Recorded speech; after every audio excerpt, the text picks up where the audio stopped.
For this video, I'm joined by author Ray Morton as he discusses his book King Kong: The History of a Movie Icon that was originally published in 2005, but it's now available as a revised edition that expands on the history of Kong and covers the Peter Jackson movie in more detail, plus all the other King Kong related movies that have hit the big screen since 2005. As we chat about his book, we explore the 1933 classic, its sequel, Son of Kong, the 1976 remake, and its own sequel in 1986 with King Kong Lives. So Ray, when did you first experience King Kong, the original 1933 classic, and what was your initial reaction to it? I first saw it when I was about 7 or 8 years old. My dad showed it to me because he had seen it when he was a kid. He saw it on one of its first or second re-releases. And it was a fond memory for him because he'd actually gone to see a completely different movie, and this was the second feature. He had never heard of King Kong, and it really kind of blew his mind. So when I was, I guess we thought I was old enough, we lived in the New York area, and anyone who grew up in New York, there was a local channel, television channel, Channel 9, and they had all the monster movies. And they would show King Kong several times a year. And one of those times, he sat me down and we watched it together. Over the years, it's hard to remember specific things. I just know I was fascinated with it. I mean, it's an exciting movie. If you're a kid, it's great because it's got dinosaurs and it's got a giant ape. So, perfect for a 7 or 8 year old boy. But just the whole mood of it, the atmosphere, it's a very moody black and white film. And just the spectacle of it was just incredible. And somehow I just found myself hooked on it because every other time that they would show it, I would plant myself down and make sure that I watched it. I would get up in the middle of the night if it was screening at like 1 a.m. or something. My mother let me, which I'm kind of amazed she did. Channel 9, for whatever reason, and I still don't quite understand the connection, used to show it every Thanksgiving. I don't know what King Kong has to do with Thanksgiving, but they would run it every year, and my mom would always arrange our holiday dinner around the screening time because she knew I would want to watch it. So my mom was pretty cool that way. As I got older, I got interested in film in general. So of course, then I wanted to figure out, well, how'd they make this movie? And so then I started getting into, understanding stop motion animation, and this would have all been in the 1970s, early 1970s, and there weren't a lot of books or things about it. There was a couple of little things written for kids, and there was a magazine back then called The Monster Times. It was a newspaper like the New York Times, only it was all about monsters.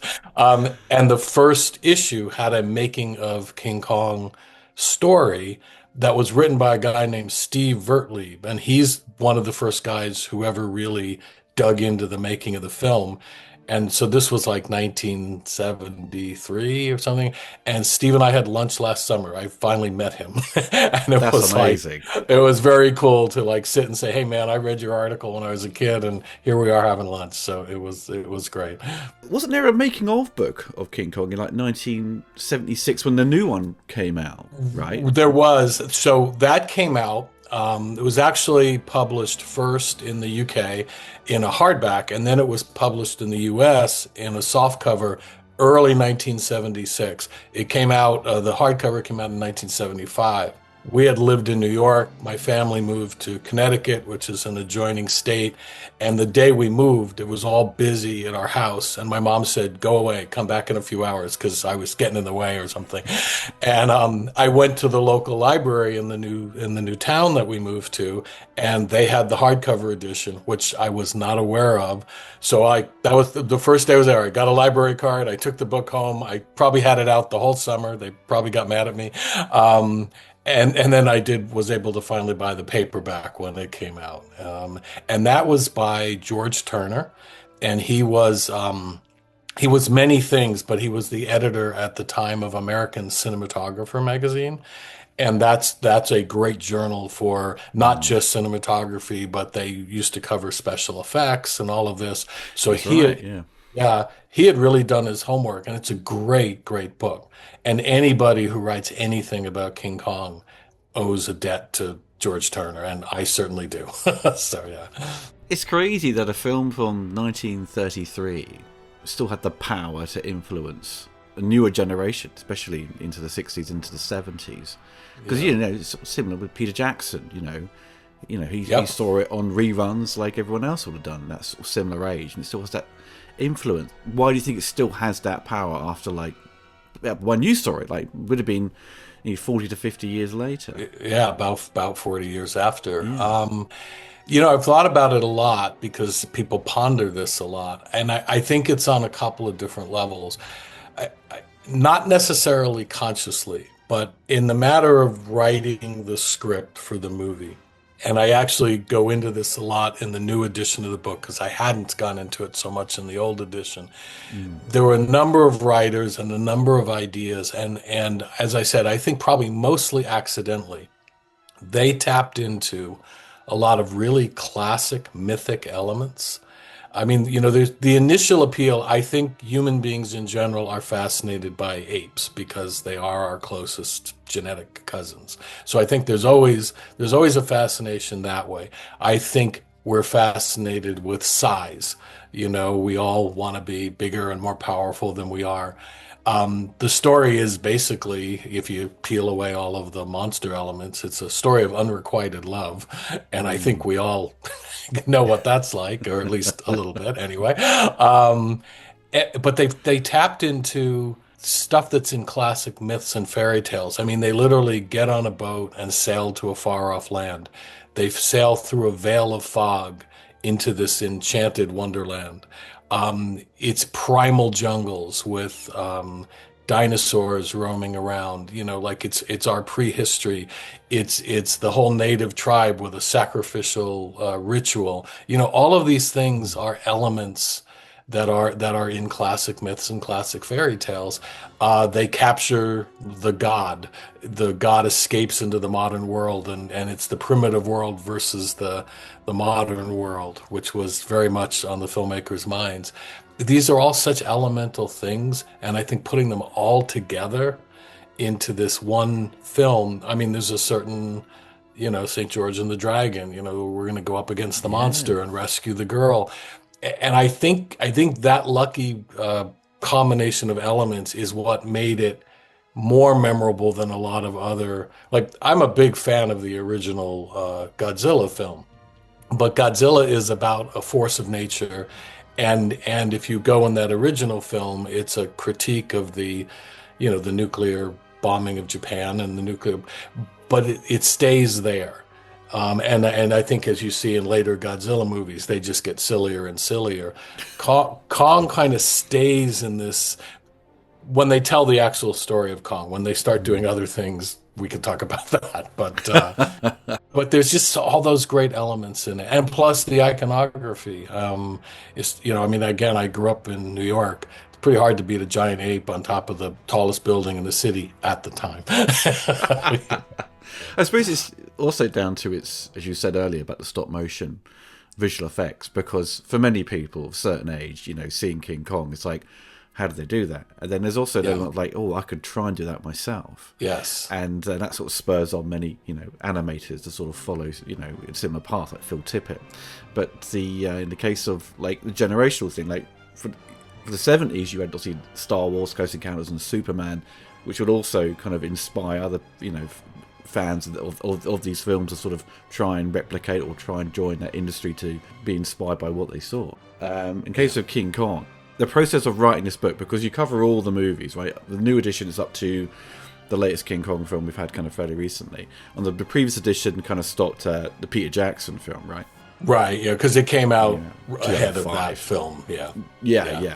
So, obviously, King Kong, the original one, massive hit movie. And obviously, you'd done so much research over the years, you probably filled your mind full of King Kong trivia and production information. When I started, and the book went through a couple of different conceptual phases. Originally, I was just going to do a companion piece to the George Turner book.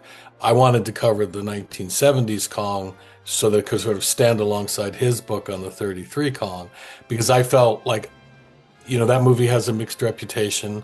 I feel it is better than its reputation. I feel it contributed a lot to the Kong mythos that a lot of people think was in the original film and wasn't. So I Mm. thought I'd like to, and it's never really been covered, I thought, fairly. So that's where I started. But then the idea, I said, it's really hard to write about one movie unless you put it in the context of the other films. So then I thought I'm going to do a book on all of the films. Obviously, I started with the George Turner book because for what it is, it's very authoritative, but it also was limited. It was mostly about the nuts and bolts production, somewhat of the live action filming, but probably more about the visual effects and things. So I thought there was more to cover.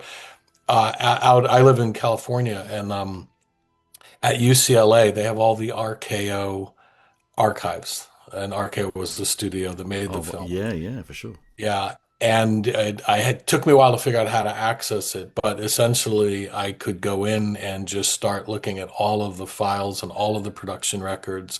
So that's really where I started the research. I had the Turner book as a guide for certain things. There were a couple of other fairly good in-depth articles, like Cinefex had done a pretty good article, mostly on Willis O'Brien, but with a lot of focus, obviously, on Kong. And so those were the places that I was able to start. For the second edition of the book, these files were not available at the time. Marion Cooper, the guy who created Kong, his papers are at Brigham Young University in Utah, and those are now open. You can access those. And so for the second edition of the book, I really went into those files quite a bit. And what I got out of that, the first version of my book, I told a brief version of how the story developed. But in the new version, I really wanted to go into, because one of the things that was fascinating when I got into the RKO files, the first draft of the script, which was by Edgar Wallace, except for that Kong is in it and he climbs the Empire State Building in the end, there's very little in common with the final film. And there's like Right. 5 or 6 different drafts of the screenplay. And it was very interesting to see how that story developed. Like the whole native and sacrifice element doesn't come in until like draft 3. And although Marion Cooper, the creator of Kong, said that he got the idea from being in Manhattan one day and looking up at a tall building and seeing a biplane flying, and he suddenly envisioned this giant ape on top of a building. The biplanes don't come into it until the fourth draft, so that wasn't true. Oh wow, okay. That's Yeah, crazy. Like they've got so many different drafts to get to really the main meat yeah, of King Kong. Obviously they had to have a huge success with that movie. Because before recording this, I briefly mentioned The Son of Kong, because yes. that would arrive 9 months later, and would have little to no impact at the time. Did you find there was less information on that, or was there kind of plenty of stuff going around for the sequel they'd put out? Basically, the most of what I got for that was from the RKO files, and there's some information in the files, but it was a quickie production, so there just isn't all that much. There was an initial budget, and the interesting thing on the budget is the original title of the Son of Kong was Kiko, the Son of Kong, so he had a name at one point. He's only referred to in the final drafts as Little Kong, but and there was also 2 drafts of the script, and that's all there ever was. And it was interesting. It pretty much follows the final film, but there's a couple of interesting changes. And then there was shooting schedules. So I got to see where everything was done, who was working on what day. So I think in what I tried to do in the chapter in my book is you get a pretty good idea of the progression of the production.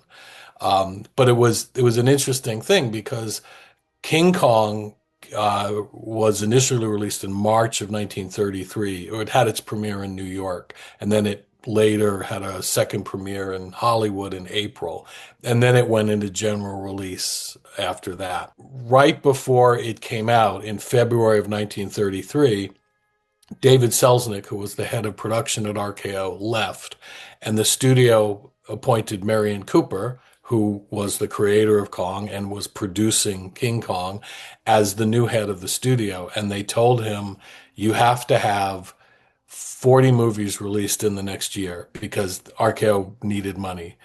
And, because it was the Depression. And Mm. so one of the first ideas he came up with is because by then, they were fairly confident King Kong was going to be a hit. So at the end of March, he announced the Son of Kong, and someone asked him why. He said, "Because anything called Son of Kong is going to make money." And he goes, and he didn't have an idea for it. Oh my God. Yeah, and the RKO board said, "We will approve you making this film, but it has to be out by Christmas because King Kong came out March, April, and was going to play through the year, and they needed a Christmas movie."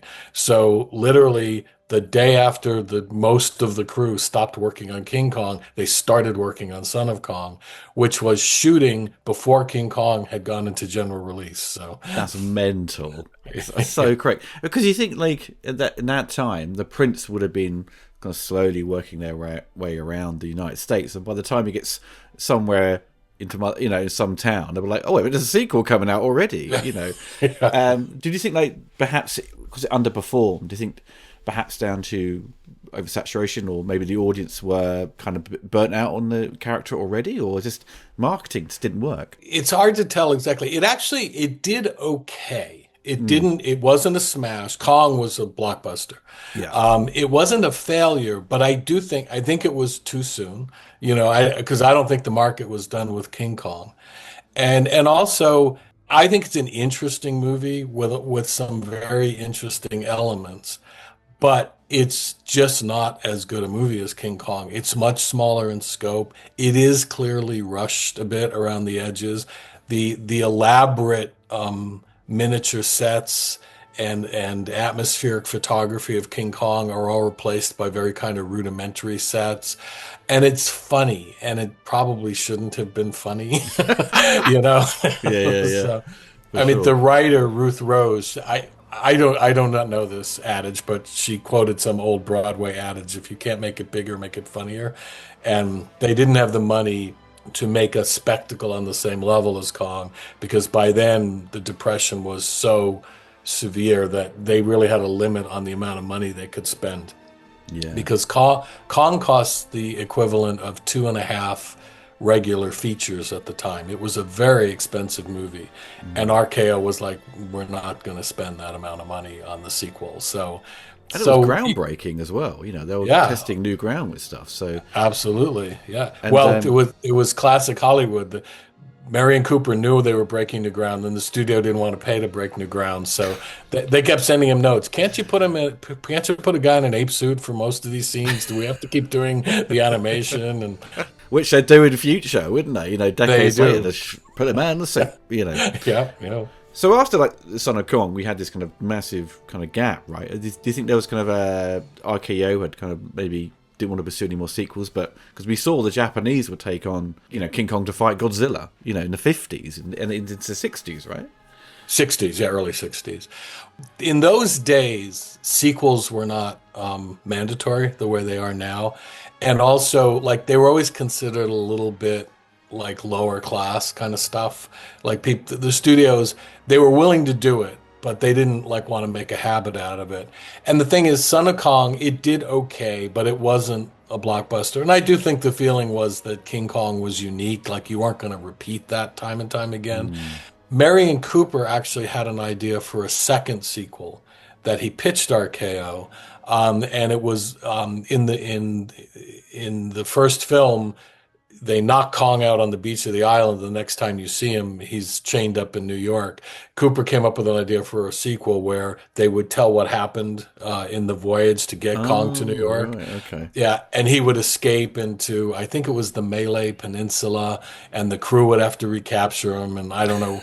And RK was like, "We're done. We're not going to do that." And then about 10 years after, he was no longer at RKO, but he came up with the idea to do King Kong versus Tarzan, which he wanted to do at MGM. And RKO said, "No, we're not going to give you the permission to do that." And then one more time, he tried when Cinerama came in, which would have been in the early 50s, I guess. He wanted to do a remake of Kong in Cinerama, but they couldn't figure out how to hook up the three cameras that you needed to do Cinerama to sync it to do stop motion animation. So Yeah. that never went anywhere either. They should have shot it in 65mm and don't worry about the Cinerama thing. You know what I mean? This Well, should have bigger format. You know, fine. Cooper owned stock in Cinerama, so that was that was part of why he wanted to do it. Yeah, for sure, for sure. You know, got the Godzilla kind of crossover stuff, but it wasn't. Cause that was all, as you say, more of the. Would you say the silly years of Godzilla, where it becomes a little bit more farcical? Because I had a friend who was obsessed with Godzilla, but it was only for me. I'd always kind of like, when it's serious, I'll enjoy it, but when it's a bit kind of wacky, I kind of lost interest. It was very when much, he's doing wrestling moves and laughing at his opponents. Yeah, that. yeah. It's a reflection of its times, you know. Yes. And it sort of dates quite badly. But again, Godzilla always comes back round to being serious again, and then they sort of, you know, go off on their own little tangent and then come back again to being what everyone loves about Godzilla. People always rediscover him every 10 years or so, I think. They do, don't they? Yeah, It's kind of ripe for remaking, isn't it? With a new take, but kind of the core story is the same. And that's kind of what happens with Kong, really. We become the 1970s, where it got the sort of disaster movie kind of craze of the period of the earthquake and I think a bunch of other movies. But Towering Inferno, which Towering is Inferno, yes, which is the movie that directly inspired the 1976 King Kong, which is kind of weird when you think about it. But what had happened there is, you know, movies in the late 60s and early 70s had gotten fairly small, you know, small, gritty dramas and comedies and things, because the industry wasn't doing that well, and they didn't think audiences necessarily wanted to go for big stuff, kind of, you know, there were still some spectacles, but they were more like, you know, musicals and things. So then in the early 70s, you have the Poseidon Adventure, which comes out in 1972, which is this big blockbuster spectacle and full of special effects, and audiences loved it. It was a huge hit. So all the studios jumped on the disaster movie craze, which is what it became known as. And the irony is Poseidon Adventure came out in 72, and then there's a bunch of other ones. The most memorable ones are Earthquake, The Towering Inferno, and Airport 1975, which is and what I didn't realize till I started because when I was a kid, I remember these movies coming out, but you think like, oh, there's just, you know, it's months and whatever. They all came out within 8 weeks of one another. That's mental. Yes. Yeah. Airport 75 came out in October, Earthquake came out in November, and Towering Inferno came out in December. It's like the 90s when you got like Volcano and Dante's Peak, you know. Yeah, exactly. So like in my childhood memory, this took many years to happen, but apparently I had a very busy 3 months or whatever it was, 2 months. But what happened is, and all of those movies were big hits. So again, the studio was like, we want to do more of that, and they all had, you know, fairly significant special effects for the time. And so Dino De Laurentiis was an Italian producer. He was probably the guy most responsible for resuscitating the Italian film industry after World War II. He and Carlo Ponte. And then in the early 70s, he moved from Italy to New York and made a bunch of films there that made a big impact. He produced Serpico and 3 Days of the Condor and Death Wish and a bunch of, so he kind of landed in America with a splash. And he didn't work exclusively with Paramount, but mostly with Paramount. So he got together with Barry Diller, the head of Paramount, like to figure out, well, what are we going to do next? And they both said, we want to do a disaster movie, because Towering Inferno had just come out and it was the biggest success of all of those disaster films. So what are we going to do like that? And they kind of figured that between burning buildings and crashing airplanes and earthquakes and turned over ocean liners, all the really cool disasters had been taken. So they weren't coming up with what would be the next thing. So what happened there was they started to think about the idea that, well, if you did a giant monster movie with a monster knocking over buildings and things, you could do the same kind of special effects, the disaster movie special effects, only you wouldn't have to come up with a new disaster. The monster, obviously, would be the disaster. So they decided, okay, we're going to do a giant monster movie. And if you try to figure out why they decided finally on King Kong, there's like so many different stories about how Dino got the idea, or who gave Dino the idea, or um, I'm not really sure exactly how I got the idea. Was there like a rights thing with King Kong? Had it kind of lapsed, maybe? It's very complicated, so I'll try to make it as simple as possible. Essentially, RKO was the studio that produced the original film.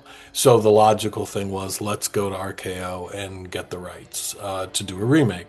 So De Laurentiis started negotiations with the RKO's representative, and they made a deal. What he didn't know was at the same time, Universal Studios had also had the idea to do a King Kong remake.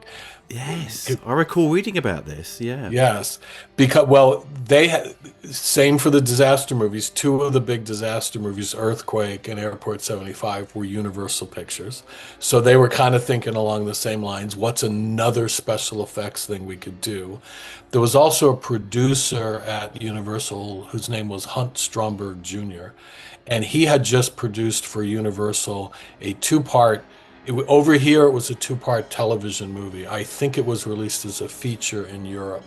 It was called Frankenstein: The True Story, which was a kind of an event thing in its day. It's an interesting take on Frankenstein, written by Don Bacardi. And yeah, Hunt Stromberg was a big monster movie fan, and he thought, let's do King Kong, and Universal, or we like that idea. The other thing was Universal had just come out with Sensurround, which was the sound system that shook up the theater for Earthquake. That's I know, right, yeah. yeah, I know so many people who swear they were watching Earthquake and chunks of movie theater ceilings were falling on them from the vibrations. So Universal's like, well, King Kong would be a great use for Sensurround. So all of this, so they start negotiating with the same representative at RKO, a guy named Dan O'Shea, and he doesn't tell either side that there are two negotiations going on. And it gets lost in the mists of time, but apparently he told the Universal representative, he said, I like your offer.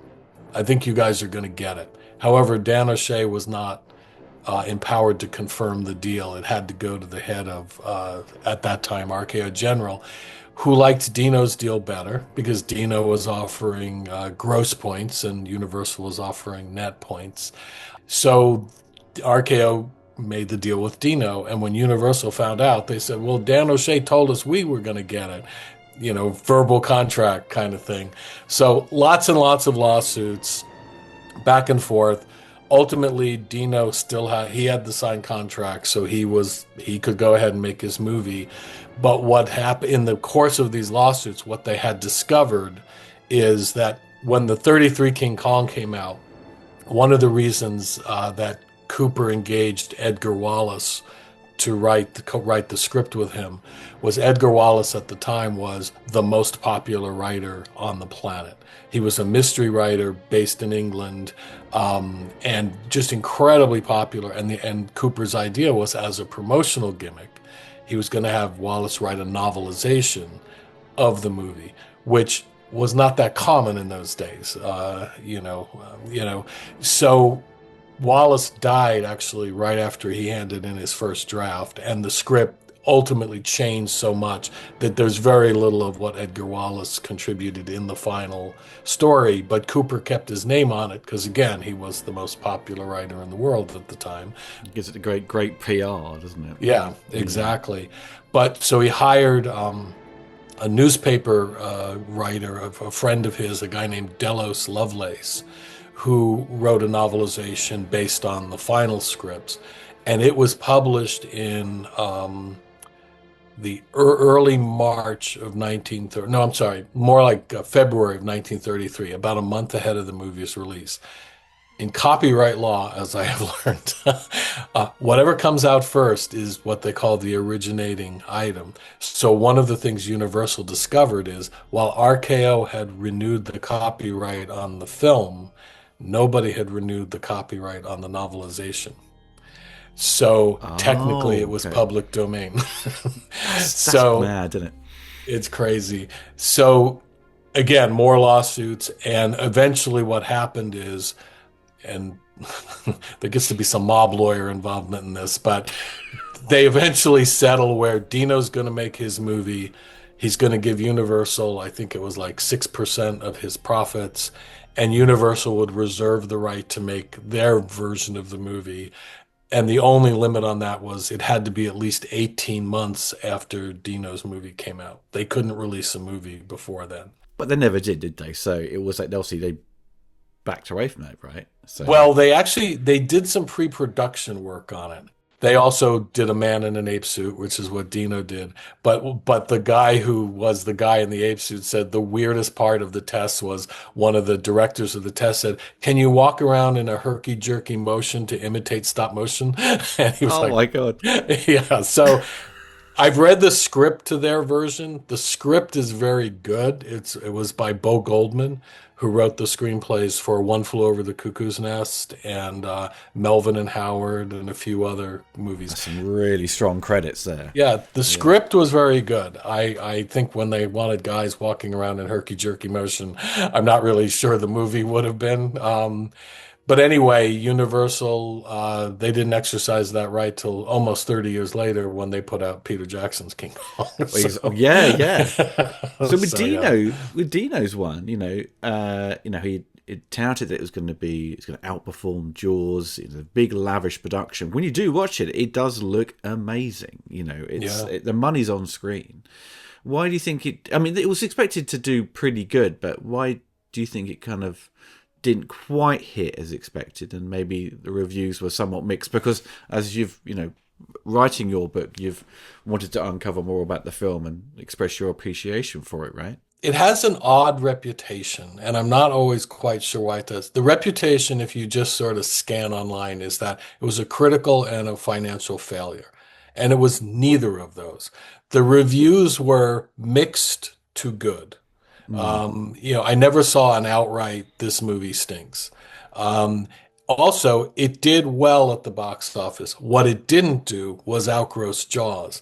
That's not the movie's fault. What happened is as they were gearing up, and it's hard to remember now, and if you didn't live through it, it's even hard to describe, but there was such a giant wave of publicity around that movie from the moment they started shooting till the moment they released it.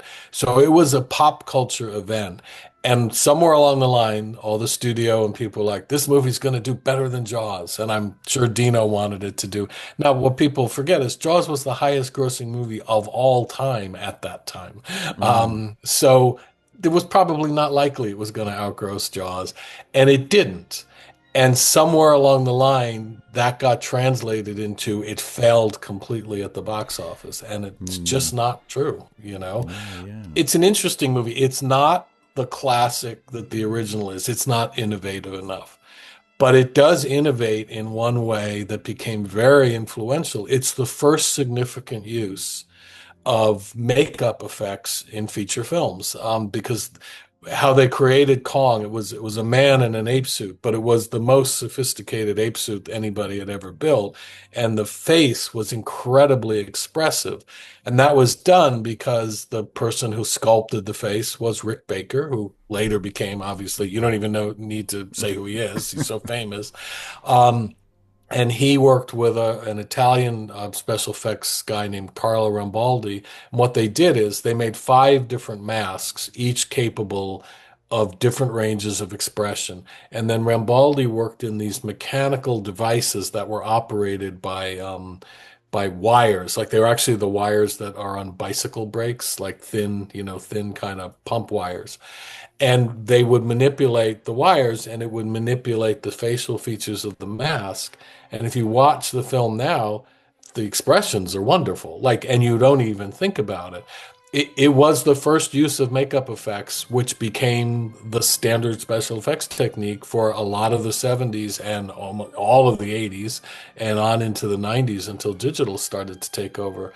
So in its own way, it's as pioneering in its special effects as the original was in its stop motion effects.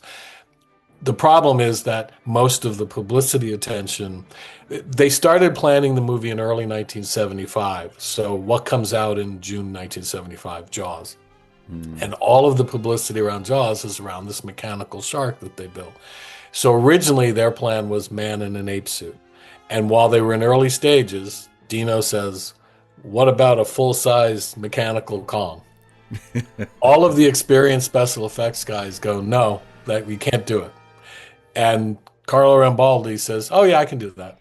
And and he designs this incredibly complicated mechanical operating system. They send it out to an aircraft company to see if the aircraft company will build it for them. They said, yeah, it'll take 3 years. It'll take a year to do a prototype, 2 years to build the thing and get all the bugs out of it, and it'll cost like $5 million. Oh my God. Right. So Dino's like, no, we're not going to do that.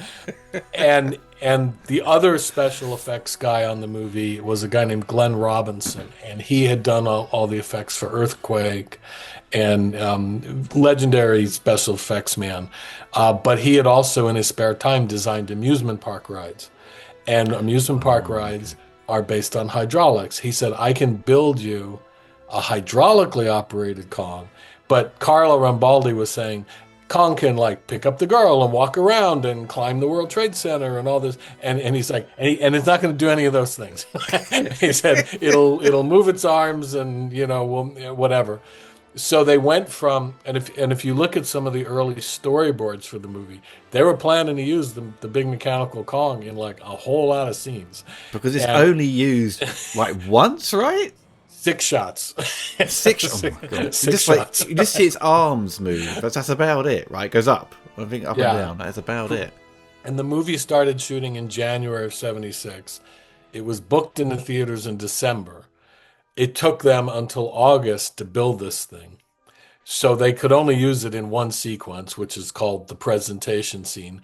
Yeah. And of course it didn't work because they hadn't tested it. So they brought in this whole crowd of people on the first night, and they revealed Kong. And as they pulled up the covering, the wire in the neck snapped, so his head fell down on his chest, and all of this hydraulic fluid started spewing out of his crotch, prompting somebody to yell, "Kong is peeing!" and then at some point the whole thing split in half. So they ended up only being able to use it in about 6 shots. It cost them about $1 million.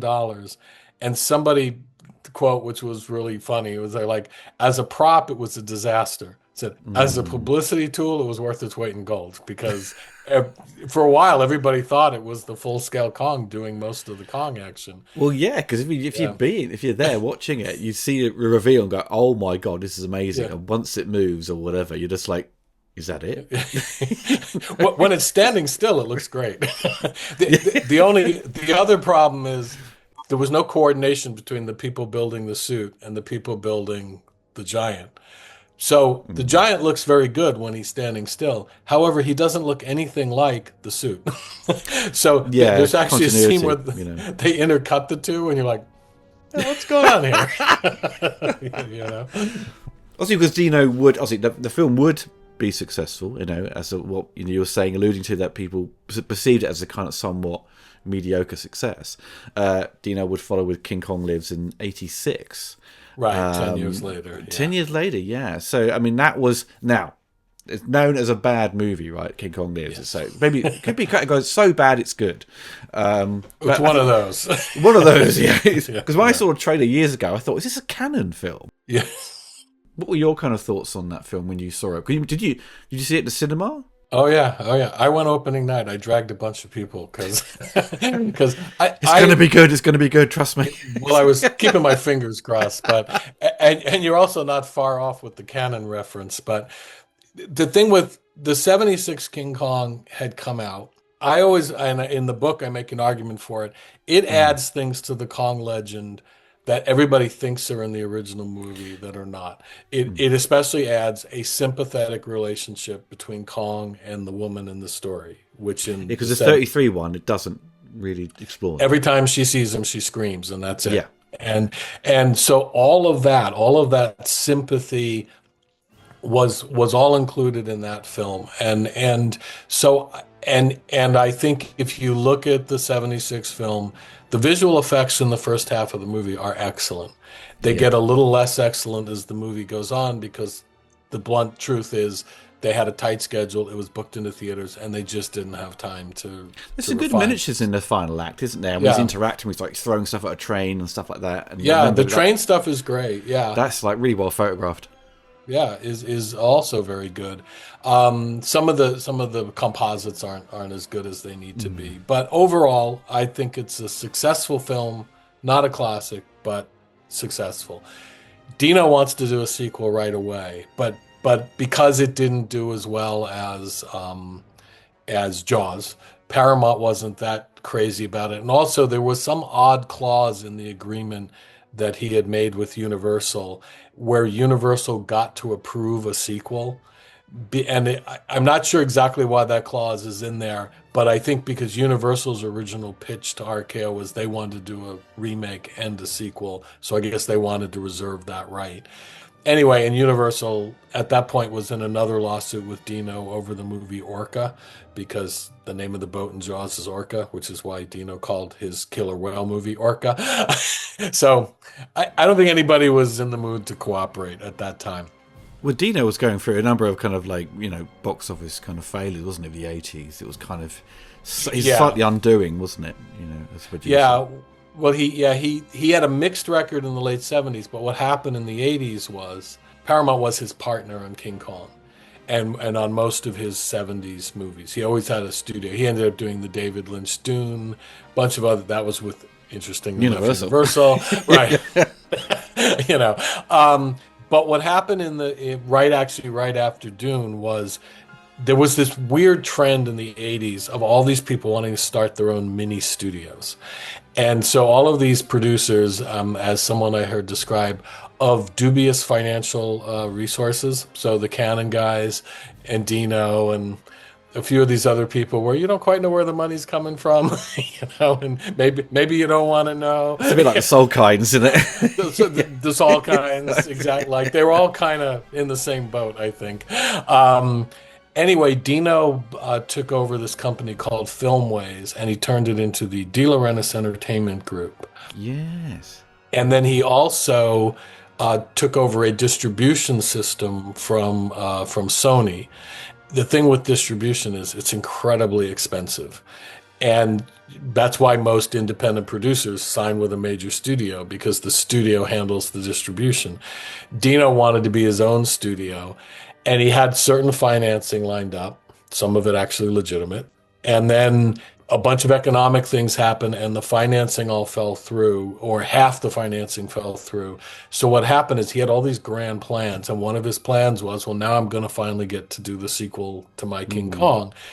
But then when all of these financial things fell through, he goes, but now it has to be a smaller budget.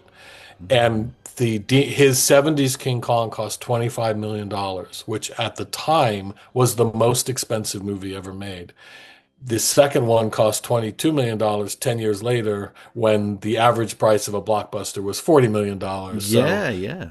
all of a sudden it's a cheapo. The other problem was, how do you bring King Kong back? Because Dino did not want to do like Son of Kong. He wanted King Kong to come back. And people pointed out to him that Kong was shot off the roof of the World Trade Center and fell 110 stories to the ground. It's going to be tough. So this writer named Ron Shusett, who was one of the co-authors of Alien, and he came up with this idea of giving Kong open heart surgery and a heart That's transplant. it. Yeah, it's crazy. I mean, it's Yeah. quite forward thinking, that as an idea. It's the most kind of, in reality, what could you do, Right. apart from like doing some sort of Frankenstein's monster and try and bring him back, that way. Yeah, which actually was one of the ideas of an earlier sequel idea, was to have Kong like Frankenstein somehow, which I don't quite understand. They do skip over the fact that every bone in his body would have been broken by the fall also, but that whatever. So they come up with this idea, and Dino likes it, and he says, go write the script, but he put another restriction on it. And the restriction was, he had also bought and opened, well, actually, he didn't buy, he opened his own studio in North Carolina over here. And the reason that he did that was North Carolina over here is a non-union state, and California is a union state, so he could do things cheaply. which has its own problems. So he told Ron Shusett, I don't want any action set in a city. He goes, they were in, and North Carolina has a lot of mountains and wooded areas. He said, I want you to set it like in mountains and wooded areas so we can just film it all around here. And as Ron Shusett pointed out, he said one of the big problems of the movie is that all of the action sequences are the same. They're running around, jumping off cliffs, running through the woods, and after a while it gets very boring. Yeah, it does. Yeah, very repetitive. Yeah. And the other thing they came up with was to give Kong a mate, Lady Kong, so a female Kong. Anyway, it's kind of a cheesy idea, and there was a weird split because Shusett said that he wrote it as a semi-spoof, but that the director and the producer, and they brought John Gillerman back, who had directed the '70s Kong, they directed it as a serious movie. And so the problem is you have this kind of ludicrous premise directed by somebody taking it too seriously. Yeah, and yeah. And also in the '70s Kong, Gillerman directed most of the Kong stuff himself. Here they gave it over to a second unit director. Most of the keys on King Kong Lives were from the UK because they could import UK people. They couldn't import Hollywood people. That's Because interesting. British crews aren't subject to our union rules if they don't work in a union state. So Peter Merton was the production designer. He had done Man with the Golden Gun. Yeah. Alec Mills was the DP. He was the DP on The Living Daylights and License to Kill. So they had some Bond people there and a few other folks. But Robin Brown was the second unit cinematographer and director, and he had done lots of work on like A Bridge Too Far and all those great films. So a really good crew, actually. And it's not a bad looking movie for what it is, but the problem is it was sort of a satire and it sort of wasn't. And the apes are making goofy faces at one another, and the whole thing just ends up collapsing in just a bunch of cornball stuff. And audiences, I don't think, understood how to take it. Yeah, sort of suffers some sort of tonal whiplash, doesn't it? Yeah, absolutely. And the other thing was because Dino didn't have enough money, he couldn't promote it. So they didn't get. I remember where I saw it was in this little out of the way multiplex theater that, basically Canon movies would open in. So Yeah. it basically was a failure critically, a failure commercially, and that Dino had planned to do a third Kong movie at the end of King Kong Lives. Little baby Kong is born, so he was going to do the adventures of baby Kong, but that didn't happen.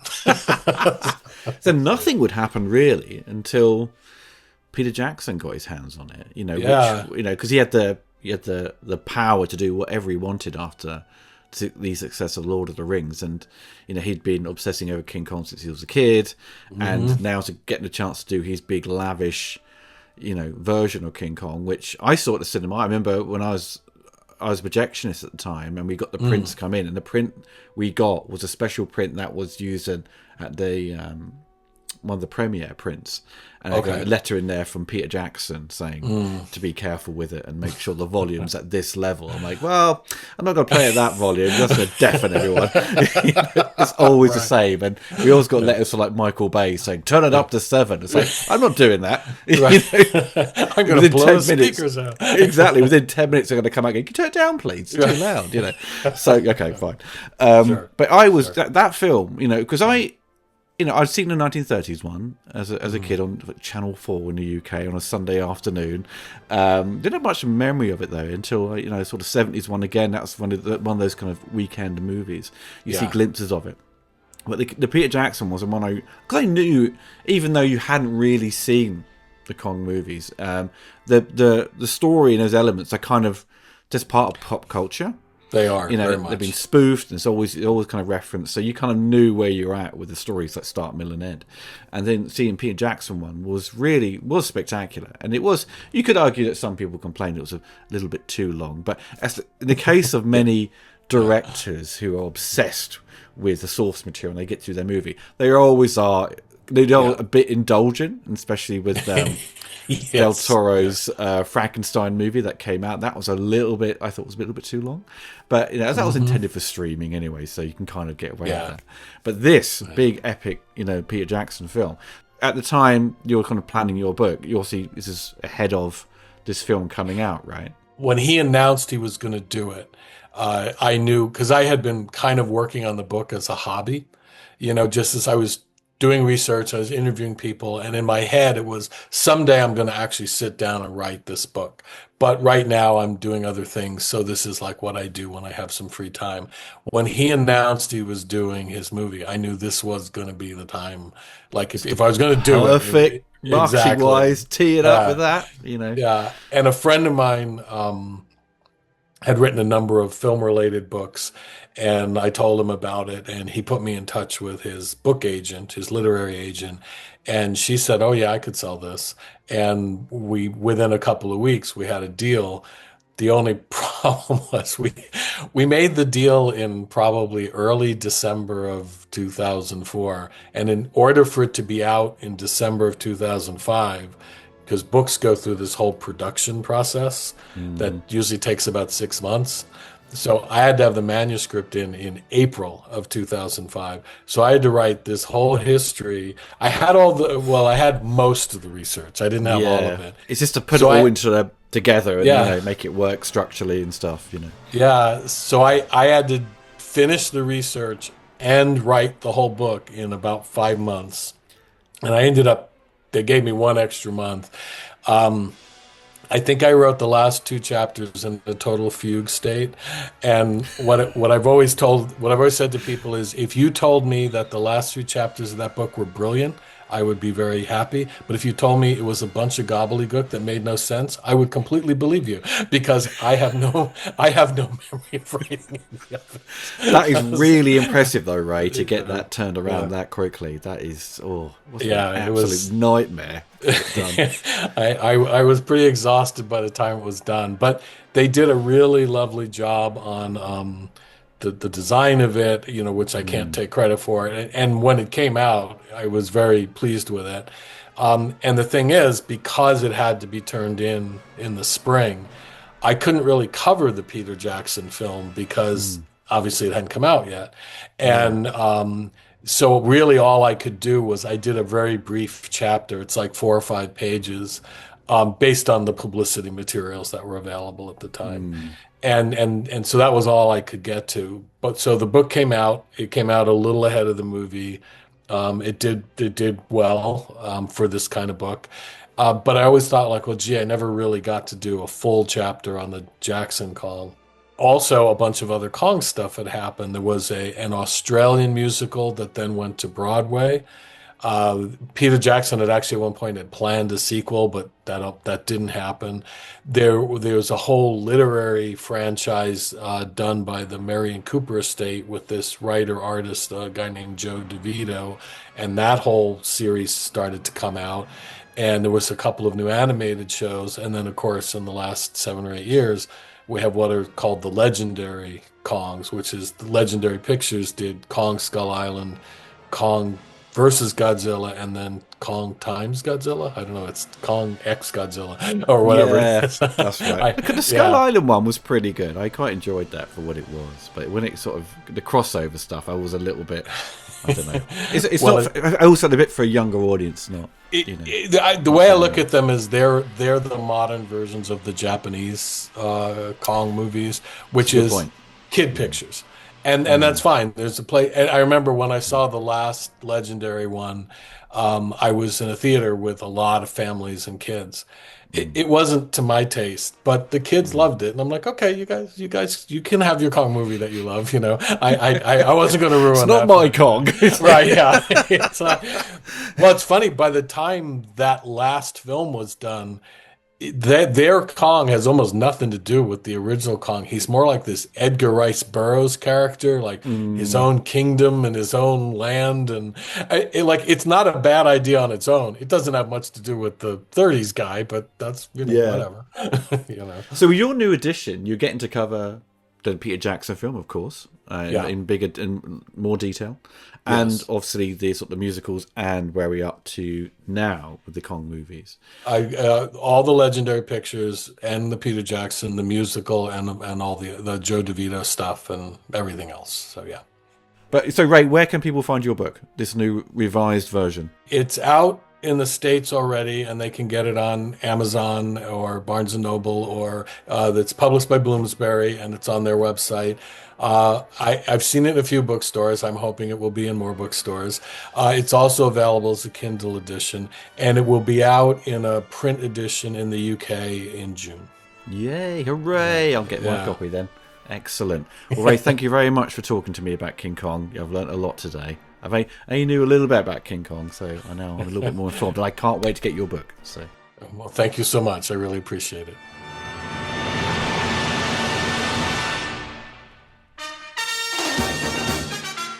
I hope you enjoyed the video. Don't forget to click the like button and hit the bell to be notified of my latest reviews. Big thanks to my patrons and YouTube members for supporting the channel. If you want to get involved and gain access to exclusive videos and take part in Q&As, follow the link below.